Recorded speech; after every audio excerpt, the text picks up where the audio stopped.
నమస్కారం ఘంటారావానికి స్వాగతం ముందుగా ప్రధాన అంశాలు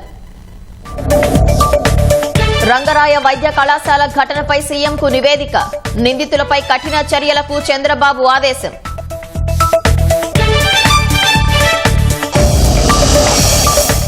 క్యాన్సర్ హెచ్ఐవి మందుల ధరలు తగ్గే అవకాశం కస్టమ్స్ సుంకాల తగ్గింపు రాయితీలు ఇవ్వనున్న కేంద్రం ఛార్జీలు ట్రూ డౌన్ చేస్తున్నామన్న గొట్టిపాటి గత ప్రభుత్వం ట్రూ అప్ పేరుతో భారం మోపిందని ఆగ్రహం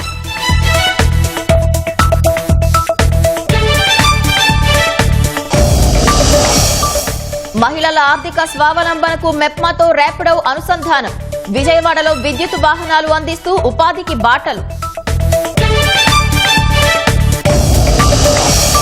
తెనాలి ఐతానగర్ చెరువులో రౌడీ షీటర్ భరత్ మృతదేహం పోలీసుల నుంచి తప్పించుకునేందుకు దూకాడని అనుమానం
తాజాంశాన్ని చూస్తున్నాం. కాకినాడ రంగరాయ వైద్య కళాశాలలో విద్యార్థినుల పట్ల లైంగిక వేధింపుల ఘటనపై ముఖ్యమంత్రి చంద్రబాబు అధికారులకు నివేదిక కోరగా వైద్యారోగ్య శాఖ అధికారులు అందించారు. నిందితులపై కఠిన చర్యలకు సీఎం ఆదేశించారు. మెడికల్ కాలేజ్ ఆసుపత్రిలో ల్యాబ్ అటెండెంట్ గా పనిచేస్తున్న కళ్యాణ్ చక్రవర్తి అనే ఉద్యోగిపై ఈ నెల 9న విద్యార్థినులు ఫిర్యాదు చేశారు. ఘటనను సీరియస్ గా తీసుకున్న అధికారులు దీనిపై అదే రోజు కమిటీని నియమించి విచారణ చేపట్టారు. గురువారం రాత్రి వరకు విద్యార్థినులతో మాట్లాడి విచారణ కమిటీ నివేదిక సిద్ధం చేసింది. చక్రవర్తితో పాటు మరో 3 కూడా వైద్య విద్యార్థులను వేధించినట్లు విచారణలో వెల్లడైంది. నివేదిక ఆధారంగా లైంగిక వేధింపులకు పాల్పడిన సిబ్బందిపై చర్యలకు సీఎం ఆదేశించారు. నిందితులపై అధికారులు పోలీసులకు కూడా ఫిర్యాదు చేయనున్నారు.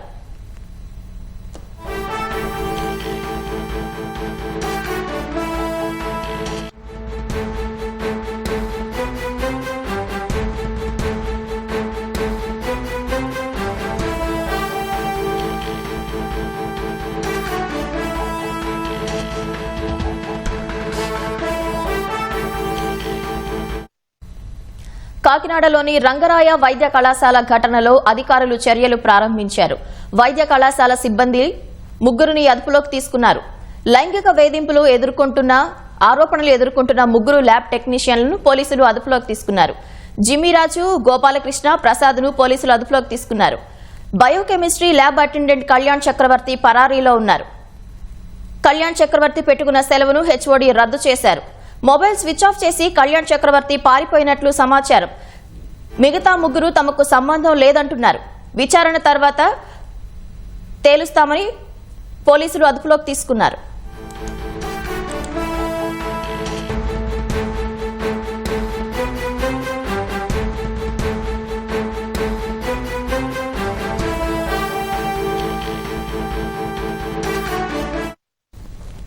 కాకినాడలోని రంగరాయ వైద్య కళాశాల ఘటనలో అధికారులు చర్యలు తీసుకున్నారు. పోలీసులు వైద్య కళాశాల సిబ్బంది 3 అదుపులోకి తీసుకున్నారు. లైంగిక వేధింపుల ఆరోపణలు ఎదుర్కొంటున్న 3 ల్యాబ్ టెక్నీషియన్లను అదుపులోకి తీసుకున్నారు. జిమ్మిరాజు, గోపాలకృష్ణ, ప్రసాద్ను అదుపులోకి తీసుకున్నారు.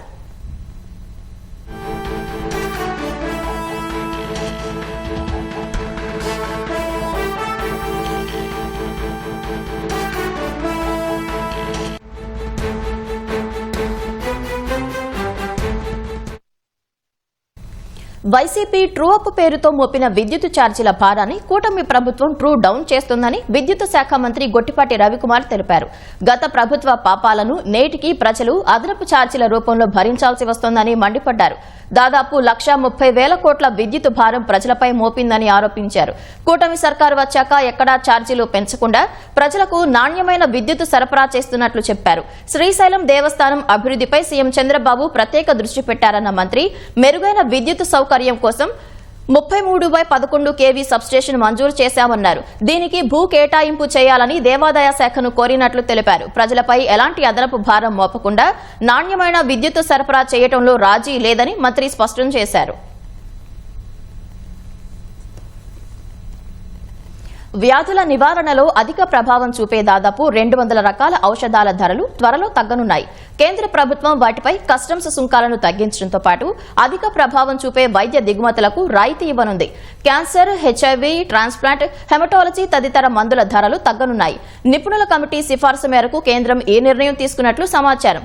విదేశాల నుంచి దిగుమతి చేసుకునే క్యాన్సర్ ఔషధాలపై కస్టమ్స్ సుంకం పూర్తిగా ఎత్తివేయనున్నట్లు తెలుస్తోంది. ఊపిరితిత్తులు, బ్రెస్ట్, తీవ్రమైన ఇతర క్యాన్సర్ల చికిత్సకు వాడే మందుల ధర 1 డోసు లక్షల్లో ఉంటుంది. వాటిని దేశీయ రోగులకు అందుబాటులోకి తేవాలన్న ఉద్దేశంతో drug controller general of India గతేడాది సంయుక్త డ్రగ్ కంట్రోలర్ ఆర్ చంద్రశేఖర్ సారథ్యంలో ఐసీఎంఆర్, డీజీహెచ్ఎస్ కు చెందిన నిపుణులు సభ్యులుగా ఓ కమిటీని ఏర్పాటు చేసింది. అమెరికా అధ్యక్షుడు డొనాల్డ్ ట్రంప్ కెనడా వస్తువులపై 35% సుంకాలు విధిస్తున్నట్లు ప్రకటించారు. ఈ మేరకు కెనడా ప్రధాని మార్క్ కార్నీకు ఓ లేఖ పంపారు. తన సొంత సామాజిక మాధ్యమం ట్రూత్ సోషల్లో ఆ లేఖను పోస్టు చేసిన ట్రంప్ కెనడా ప్రతీకార సుంకాలు విధిస్తే భారం ఇంకా ఎక్కువగా ఉంటుందని హెచ్చరించారు. కొత్త సుంకాలు ఆగస్టు 1వ తేదీ నుంచి అమల్లోకి వస్తాయని ట్రంప్ తెలిపారు. కెనడా నుంచి అమెరికాకు అక్రమంగా రవాణా అవుతున్న మాదక ద్రవ్యాలను అడ్డుకోకపోవడంతో పాటు తమ వస్తువులపై ప్రతీకార సుంకాలు విధించడమే ట్రంప్ తాజా నిర్ణయానికి కారణమని తెలుస్తోంది. ఇతర వాణిజ్య భాగస్వాములపై 15 నుంచి 20% సుంకాలు విధించనున్నట్లు ట్రంప్ చెప్పారు. విజయవాడలో మాచవరం పోలీస్ స్టేషన్ పరిధిలో యజమానిని దారుణ హత్య చేసిన పని మనిషిని పోలీసులు అదుపులోకి తీసుకున్నారు. ఎన్టీఆర్ కాలనీలో బొద్దులూరి వెంకట రామారావు తన తల్లి సరస్వతితో కలిసి నివాసం ఉంటున్నాడు. తల్లిని చూసుకునేందుకు 3 రోజుల కిందట అనూష అనే మహిళను నియమించాడు. అయితే అర్ధరాత్రి కుమారుడి గదిలో లైట్లు వెలుగుతూ ఉండటంతో గమనించిన సరస్వతి లోపలికి వెళ్లి చూడగా రామారావు అపస్మారక స్థితిలో ఉన్నాడు. పని మనిషి అనూష జాడ కనపడలేదు. బీరువా పగలగొట్టి ఉంది. దీంతో పక్క ఫ్లాట్ వారి సాయంతో పోలీసులకు సమాచారం ఇచ్చినట్లు సరస్వతి తెలిపారు. తన కుమారుణ్ణి హత్య చేసి బంగారం, నగదుతో పరారైనట్లు చెప్పారు. కేసు దర్యాప్తు చేపట్టిన పోలీసులు నిందితురాలు అనూషను ఈ తెల్లవారుజామున అదుపులోకి తీసుకున్నారు.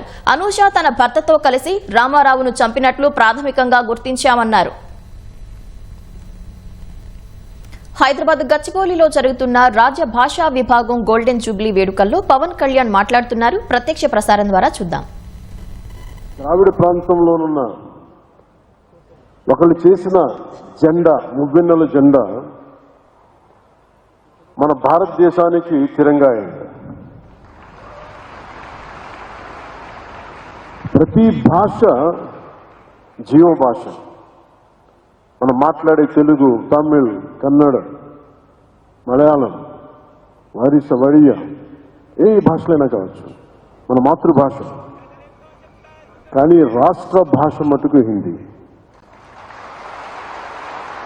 మనం ఇంట్లో మాట్లాడుకోవడానికి మాతృభాష ఉంది, కానీ మన ఇంటి సరిహద్దులు దాటితే మనకి రాజభాష హిందీ ఉంది.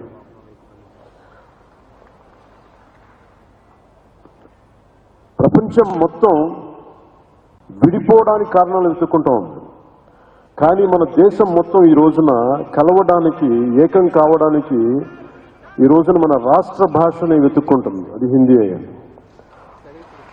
నేను అలాంటి రాష్ట్ర భాష హిందీని నేను స్వాగతిస్తున్నాను. ద్రావిడ భాషలు కావచ్చు, తెలుగు, తమిళ్, కన్నడ, మలయాళం, ఏ భాషలు కావచ్చు, దేశంలోని అన్ని భాషలు కావచ్చు, మన మాతృభాష మీద మన గౌరవం ఉంటుంది. మన మాతృభాష అమ్మ అయితే, మన అమ్మ భాష అయితే దాని మన పెద్దమ్మ భాష హిందీ. విద్య, వైద్యం, వ్యాపారం, ఉపాధి, వీటన్నిటికీ అన్ని భాషలు, వీటి కోసం అన్ని భాషలు, మాండలికాలు గోడల్ని ఛేదించుకొని వెళ్ళిపోతున్నారు వీటి అవసరం కోసం. ఇలాంటి సమయంలో హిందీ వద్దనుకోవటం, హిందీని వ్యతిరేకించటం రాబోయే తరాల అభివృద్ధిని పరిమితం చేసినట్టు. ఒకరితో కలవడం అంటే, మన హిందీని నేర్చుకోవడం అంటే మన ఉనికిని కోల్పోవడం కాదు, మనం మరింత బలం చేకూర్చడం. మనం ఇంకొక భాషను అంగీకరించడం అంటే మనం ఓడిపోవడం కాదు, కలిసి ప్రయాణం చేయడం. హిందీని రాష్ట్ర భాషగా అడగటం అంటే, రాష్ట్ర భాషగా ఉండటం అంటే it is not a submission, it is an addition. English నేర్చుకుంటేనే కదా మన ఐటీ రంగంలో అందిపుచ్చుకోగలిగాం. అలాంటిది దేశం మొత్తం మీద హైయెస్ట్ పాపులేషన్ మాట్లాడే థర్డ్ హైయెస్ట్ లాంగ్వేజ్ హిందీ. మనం దాన్ని నేర్చుకోవడంలో అడ్వాంటేజెస్ ఉన్నాయి కానీ డిసడ్వాంటేజెస్ ఎప్పుడు చూడాలి. ఉర్దూని యాక్సెప్ట్ చేసి, పర్షియన్ని యాక్సెప్ట్ చేసి, ఉర్దూని యాక్సెప్ట్ చేసి హిందీని మీరు మా మీద రుద్దుతున్నారనేది చాలా చాలా అవివేకం అనిపిస్తుంది. If you could accept in Urdu, why don't we accept Hindi? What is the problem there? అందుకని ఇంకొకసారి ఈ రోజున south Indian films 31% of the films హిందీలో 70 రెవెన్యూ వస్తున్నాయి. వ్యాపారానికి హిందీ కావాలి, వ్యాపారానికి హిందీ కావాలి, నేర్చుకోవడానికి హిందీ ఇబ్బంది ఏంటి? That's my question always. అందుకని నేను మనస్ఫూర్తిగా 2000 ఎప్పుడో ఒక సినిమా చేసినప్పుడు, ఒక సినిమా కుషేన్ సినిమా చేసినప్పుడు, that is my commitment to my రాష్ట్ర భాష. నా భాష ఇది, నా హిందీ. ఈ మేరా జహాన్ ఎందుకు పెట్టానంటే ఆ రోజు నాకున్న హిందీ రాష్ట్ర భాష మీద నా గౌరవం. ఇది ఎందుకు ఒక తెలుగు సినిమాలో హిందీ పాట ఎందుకు పెట్టాల్సి వచ్చిన అవసరం వచ్చిందంటే, ఇది మాతృభాష నా తెలుగు అయితే నా రాష్ట్ర భాష హిందీ చెప్పడానికి చేస్తున్నారు. అందుకనే వన్ మోర్ టైం ఈ ప్రత్యేకమైన రోజున ఇంకొకసారి శపథం తీసుకున్నాం. ఈ स्वर्ण जयंती के मौके पर आइए एक छोटा सा संकल्प लें, हिंदी से प्रेम करेंगे, अपनाएंगे और आगे बढ़ाएंगे. धन्यवाद. जय हिंद, जय भारत.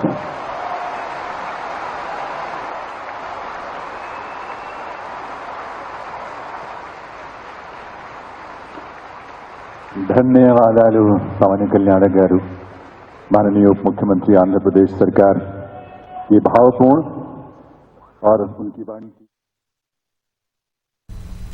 ఎస్సీ యువత ఉపాధి కల్పనకు మంత్రి డోలా బాల వీరాంజనేయ స్వామి ప్రత్యేక చర్యలు చేపట్టారు. నర్సింగ్, జీఎన్ఎం చదివిన వారికి ఎస్సీ కార్పొరేషన్ ఆధ్వర్యంలో జర్మనీ భాషలో ఉచిత శిక్షణ ఏర్పాటు చేశారు.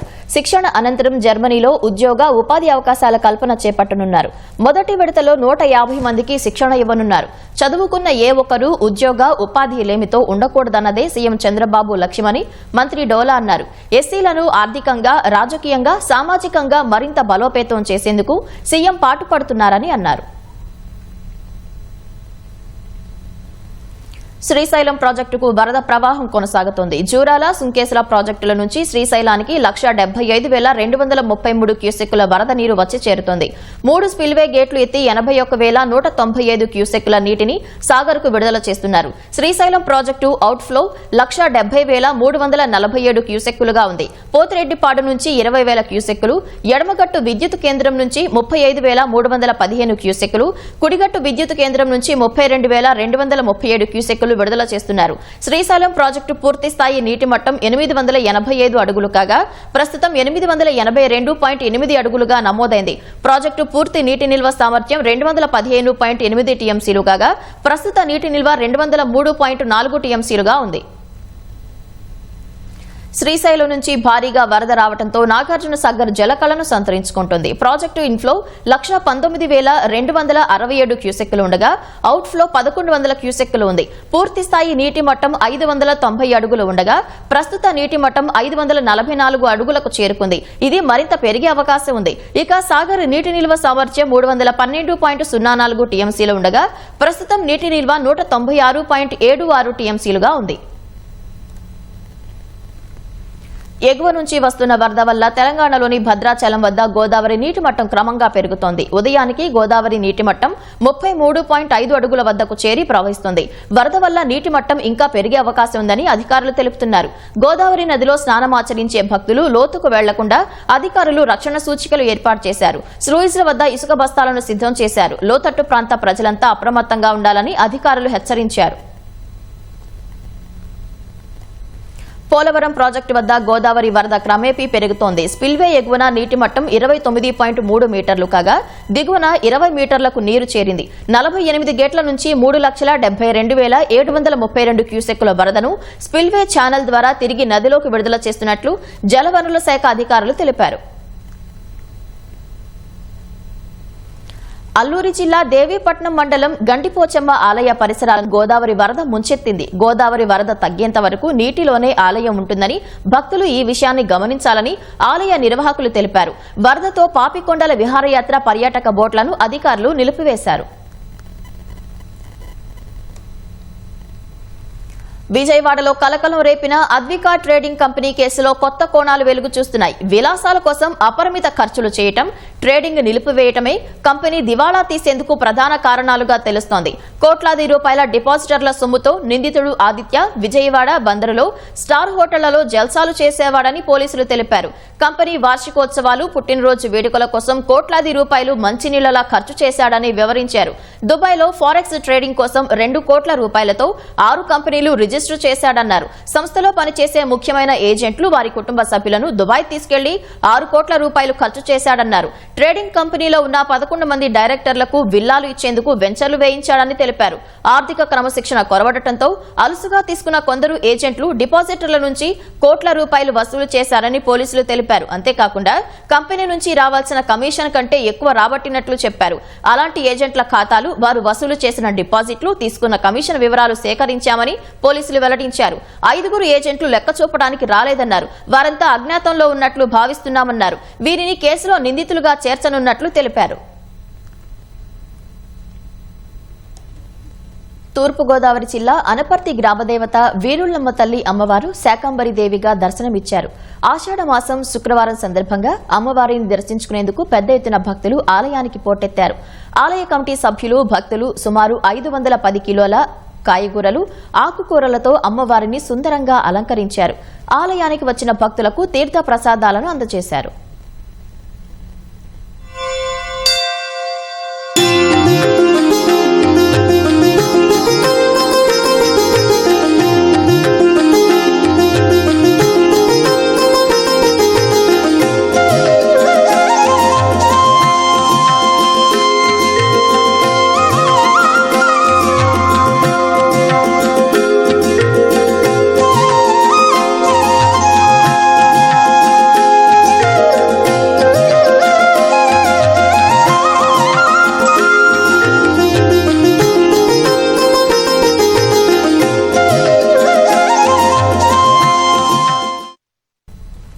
శ్రీ సత్యసాయి జిల్లా కదిరి మండలం బండవాండ్లపల్లిలో వ్యక్తి దారుణ హత్యకు గురయ్యాడు. వేకువజామున బహిర్భూమికి వెళ్లిన నవీన్ను గుర్తు తెలియని వ్యక్తులు కత్తులతో పొడిచి అత్యంత కిరాతకంగా హత్య చేశారు. 2 ఏళ్ల కిందట నవీన్ భార్య బలవన్మరణానికి పాల్పడింది. తల్లి ఆత్మహత్య చేసుకోవటం, తండ్రి హత్యకు గురవటంతో 3 పిల్లలు అనాథలయ్యారు. హత్యకు వివాహేతర సంబంధం కారణమై ఉండొచ్చని పోలీసులు అనుమానిస్తున్నారు. కదిరి సిఐ నిరంజన్ రెడ్డి ఘటనా స్థలాన్ని పరిశీలించారు. నవీన్ కుటుంబ సభ్యుల ఫిర్యాదు మేరకు కేసు నమోదు చేసుకుని దర్యాప్తు చేస్తున్నారు. కదిరి రూరల్ మండలం బండవాళ్లపల్లి గ్రామంలో నవీన్ అనే వ్యక్తిని గ్రామ శివార్లో హత్య చేశారని రాబడిన సమాచారం మేరకు ఇక్కడికి రావడం జరిగింది. వారి బంధువుల ఫిర్యాదు మేరకు కేసు నమోదు చేసి దర్యాప్తు చేపట్టడం జరుగుతుంది. క్లూస్ టీం కూడా రమ్మని చెప్పినాము. తర్వాత క్లూస్ టీం వచ్చి ఇన్క్వెస్ట్ అయిపోయిన తర్వాత శవ పరీక్ష నిమిత్తము ఆసుపత్రికి తరలించడం